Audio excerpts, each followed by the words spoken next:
ZDTech. 3 minutes pour tout comprendre. Bonjour à tous et bienvenue dans le ZDTech, le podcast quotidien de la rédaction de ZDNet.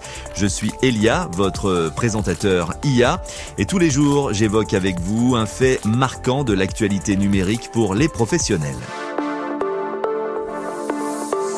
Aujourd'hui, on parle d'un phénomène qui touche les fans de musique et les créateurs sur Spotify, la fameuse plateforme de streaming musical. Depuis quelques semaines, Spotify subit une invasion de chansons générées par intelligence artificielle. Pire, ces morceaux perturbent le fonctionnement de la plateforme et posent des problèmes pour les vrais artistes faits de chair et d'os. Je vous explique tout cela en 3 points. Premièrement, des milliers de chansons produites par des intelligences artificielles se retrouvent désormais sur Spotify, et ce parfois même sur les pages et dans les playlists d'artistes existants.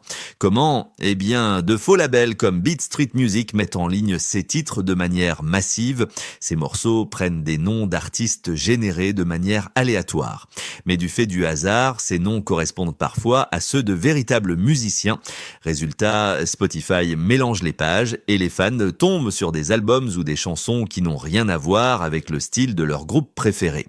Conséquence, vous ouvrez un nouvel album d'un artiste que vous adorez, mais à l'écoute, c'est déconcertant et le son n'a rien à voir avec celui de votre chanteur préféré. Deuxièmement, voici pourquoi ces faux contenus existent. Ce n'est pas vraiment pour tromper les fans délibérément, mais plutôt pour générer du profit. Les créateurs de ces musiques espèrent que quelques centimes par écoute multipliés par des milliers de chansons peuvent rapporter une petite somme d'argent. Il s'agit donc d'une forme d'optimisation douteuse qui cause des dégâts. Les artistes touchés, souvent des petits groupes, voient ainsi leur image brouillée et les fans sont frustrés.